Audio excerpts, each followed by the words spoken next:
بسم اللہ الرحمن الرحیم. عزیز طلبہ، آج ہم ایک اور ایم سی کیو حل کریں گے.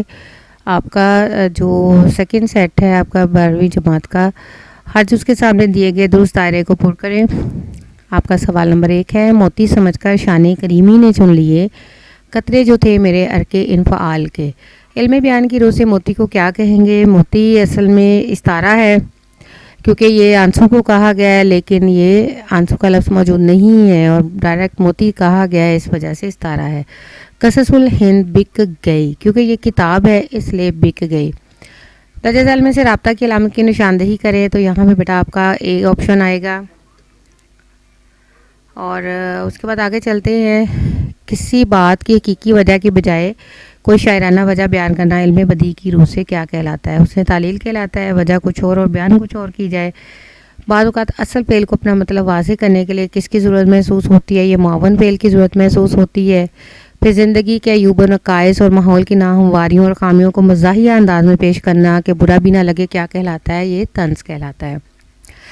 پھر آپ کا سوال نمبر 7 جو ہے، زندگی 4 دن کی ہے، علم بیان کی روح سے کیا ہے؟ بیٹا یہ 4 دن کہہ کر پوری زندگی مراد لی گئی ہے، مجاز مرسل ہے اس وجہ سے.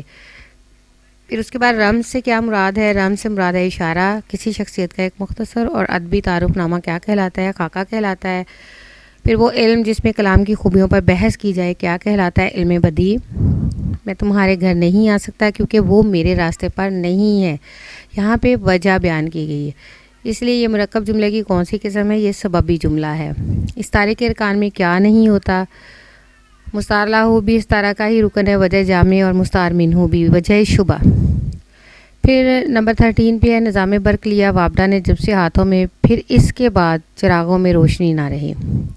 اب یہاں بیٹا دیکھیں کہ یہ وابین لگائے گئے ہیں تو اس وجہ سے، اور دوسرا یہ دوسرے شاعر کا جب مصرع لگا دیا جائے تو وہ صنعت تضمین کہلاتی ہے. کوئی تیرا خریدار ہے کوئی میرا طلبگار ہے، یہ جملہ نثر کی کون سی قسم ہے؟ اس میں دیکھیں خریدار اور طلبگار یہ آپس میں قافیے ہیں، اس لیے یہ آپ کی مکفہ نثر ہے. پھر آگے چلتے ہیں نمبر 15 پہ. ایسی نظم جس میں وزن اور بحر کے ساتھ ساتھ قافیہ اور بسا اوقات ردیف کی پابندی کی جائے کیا کہلاتی ہے؟ یہ پابند نظم کہلاتی ہے.